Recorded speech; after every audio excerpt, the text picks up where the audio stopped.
So after working with 4,000 plus clients, I hear people say that their relationship grew apart. And they always think that it's because of some very mysterious reason why it grew apart. But to me, that explanation sucks. Because if it grew apart for some mysterious reason, then that means that when it does happen, there's really nothing you can do to save it at that point in time. It's just because of some magical reason that you either save it or you don't. And it's kind of a very hopeless feeling, because then it's almost like the fate of your long-term relationship is really dependent on some mysterious force that you cannot really explain. So in this video, I want to show you the root reason why relationships grow apart. And once you understand this one reason, and once you understand how to fix it, that's when you can replicate the success of your relationship for the long term. And in case you're new to this channel, my name is Geoffrey, and I help men who are facing divorce, separation, or a breakup with the right internal skills and the right external skills to be able to design a thriving relationship for the long haul. So if you want more content on this topic,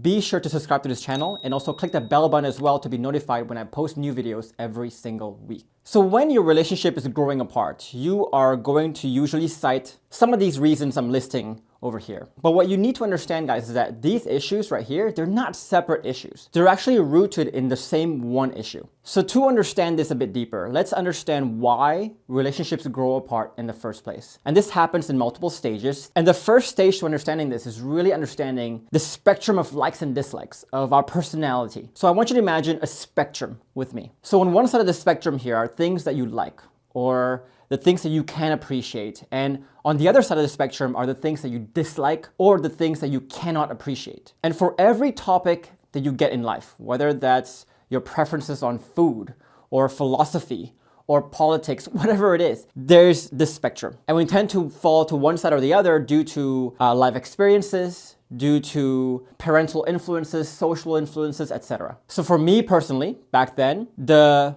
big topic in my relationship and the sore spot in my relationship was really our levels of family orientedness. I grew up in a household that wasn't very family oriented, and my wife grew up in a family that's very family oriented. And so for me, I was on one side of the scale for this topic, and my partner was on the complete other side. And as you'll see later, this creates a lot of butting heads, a lot of very sore spots. But I want you to think about, for yourself right now, what are the key sore spots in your relationship? And you'll find that those usually pertain to topics where you and your partner are on opposite sides of this spectrum. And this brings us to stage 2. So once you find yourself in leaning towards one side or the other of this spectrum, as life goes on, as you gather more life experiences, you tend to get more and more into the extremes of whatever side of the spectrum you're in. And this happens because of what we call confirmation bias, where we tend to selectively look at information, look at things in life that supports our existing belief system, and we reject things that does not agree with our current belief system. And this happens very, very subconsciously. And even though you think to yourself, I'm very open-minded, you will still usually fall to one end of the extreme or the other. So for example here, going back to my views on family traditions. If I'm on one side of the scale and I don't appreciate family traditions, I tend to look at media,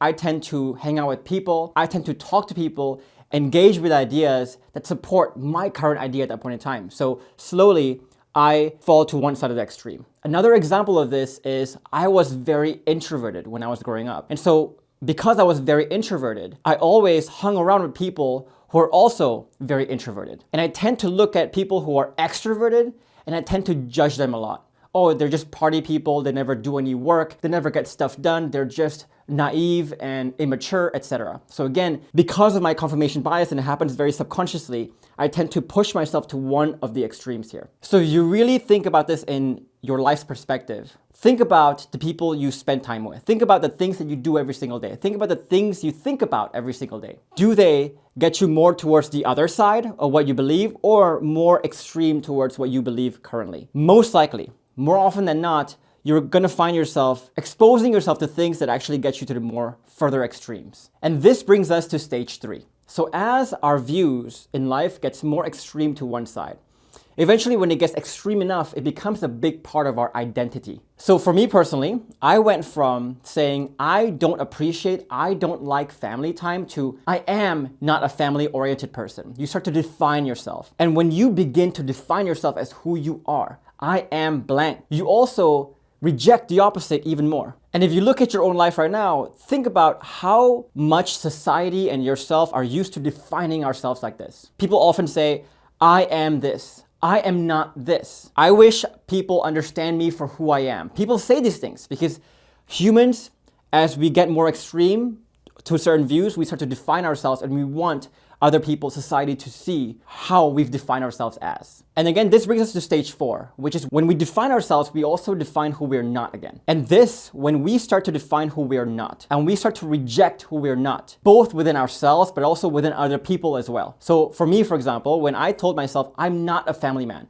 I'm not an extrovert, that was when I started to judge a lot of people who are extroverted, a lot of people who are very family oriented, and I would call them to be like mama's boy or papa's boy, whatever it is. When you start to reject things like this, that's when those differences become very intense sore spots in your relationship. So I want you to think about any of the sore spots that are the source of a lot of you guys butting heads and fighting and arguing. Would you guys be actually arguing about it? Would the fights get that intense if the differences does not pertain to how you both have differently identified yourself? Probably not. If it's just a simple difference where it doesn't counter or go against your identity, usually the fights don't get that intense. The fights only get that intense only when you find that their differences threaten your current sense of identity. And this brings us to stage 5 of understanding this concept, which is that this spectrum exists for every single topic you can think about in life. It can be as simple as your preferences on food, entertainment,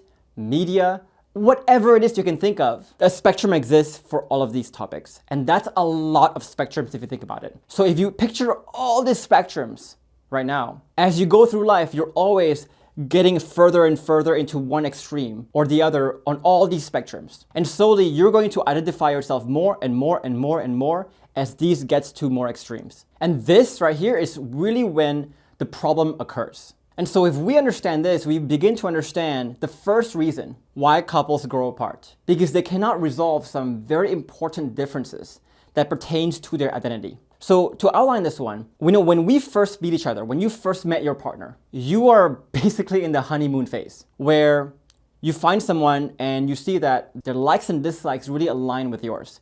So if you look at your spectrums and her spectrums, they're very similar usually. Sure, you may have some differences here and there. They're not usually big enough and they're not part of your identity yet. And the similarities are the ones that are part of your identity, but they're similarities, so they're not gonna create any issues. But as we progress in life, as the honeymoon period goes away, we tend to look at more of these differences than the similarities. So for me, for example, in my relationship, we knew from the very beginning that we had very different values, very different perspectives on how we treat family. But in the beginning, in the honeymoon period, we're like, it's fine. You know, there's enough common interest for us to justify having a long-term relationship together. But as the honeymoon period wanes and we get to real life, real relationships, those differences start to eat away at us. And to make matters worse, as we gather more experiences, as we live more life, again, we tend to get more extreme to one side or the other of our individual spectrums. And so we tend to define ourselves more and more and more. So as more of these self-definitions form, what was a difference that was not pertaining to our identity before now becomes a very personal, a very intense difference in identities. So not only does your differences get noticed more and more, but as you get to more of the extremes of your spectrums, you actually have more and more differences to see. So it's a double whammy in a sense. And because these differences pertain to something that we have identified ourselves as, something we've accepted and rejected in other people, it becomes very hard to have a very open conversation about these differences. And even if we do, it's really hard for us to accept the merits or understand the merits of the other side. Because when we understand the merits of the other side, we're not just accepting an idea, but we're telling ourselves that we're rejecting our very whole identity, our very makeup of who we are. And that's just really hard to do. And I want you to remember this too. The quality of your relationship is not determined by how you handle your similarities. Nobody breaks up because of their similarities, but it's how you handle your differences. So imagine again all these spectrums. It just takes one very key difference between the two of you to really break up the relationship. And this is why you see sometimes couples who have been married for 10, 20 years, they have divorces, they end their marriage over one difference, one simple difference they cannot agree on. It doesn't matter how many other similarities you have, but it's that one difference that really breaks everything away. And this brings us to the second reason of why couples grow apart and why that spark goes away. It's due to the fact that when we identify ourselves like this, we become unadaptable. So think of all these spectrums again. And as we go through life, these spectrums actually shift and change depending on the different life stages that we find ourselves in. So for example, for me, when I met my partner, we were single. We were just starting out our careers, our businesses, and the types of interests, the types of lifestyle that we have is very different than what we have now when we're already married, we're more family oriented now, and we are thinking about having children. So basically, a previous difference that seemed to be insignificant now becomes more significant. So for example, when I was in the beginning of my relationship, our difference in being family orientedness or not was a small difference. But now that we're thinking about having children, that difference becomes a very important difference. And previous similarities that seem important no longer become important. So our level of extrovertedness, our level of fun going and easy going to concerts here and there, staying up late. All these things that we used to do were very important similarities, but eventually now they become very insignificant similarities. Now again, if we go back to this principle that the success or failure of a relationship really depends on how you handle the differences and not really how you handle the similarities. So you can meet each other in the beginning and have a lot of similarities. And if you have identified yourself so hard on so many of these spectrums, then when life actually asks you, demands of you to adapt yourself, that can become a very difficult thing to do, to adapt yourself, which is why a lot of people go through identity crises, usually in some part of their marriage, because that's when life is asking you to evolve in a certain way. But because you've become so rigid in the way you identified yourself, you cannot adapt to that new stage of life, of becoming a mother, of starting a business, for example, of retiring, for example, etc. And you can see how this constant shifting in priorities of these spectrums, but also the constant shifting of your own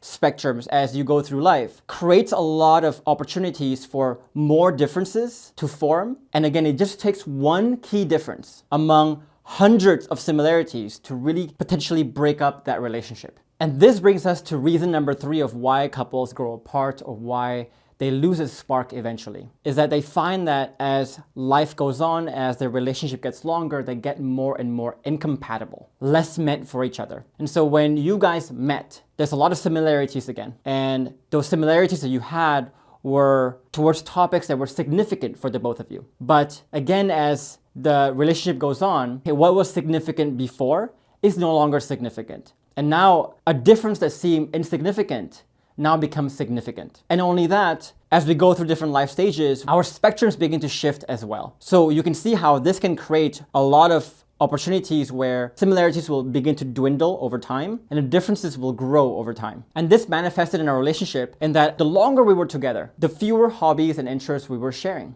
And eventually we stopped sharing the same ideas and philosophies. And our lifestyles also began to change and diverge from each other. We found ourselves doing separate things individually more and more and more, and sharing less and less, fewer moments together. And so you can imagine a kind of a Venn diagram here where at first you guys were very similar, but as life goes on, that the two circles begin to go apart from each other. And so the intersection of similarities that you share became smaller and smaller and smaller. For my partner, for example, as she went through the different life stages, she started to have a lot more lunches with her family. She started to explore makeup and beauty and maybe even homemaking and cooking a lot more. Those are interests that she didn't have before. But as she did those things, those are things that I cannot appreciate. I could not appreciate at that point in time. And so eventually, after many years of this, we said to each other, maybe we're just not compatible anymore. Maybe we're just not meant for each other anymore. Maybe we just grew apart. We became very different. And I'm sure many of you have heard this same complaint or the same saying from your partner before if you're on the brink of a divorce or separation right now.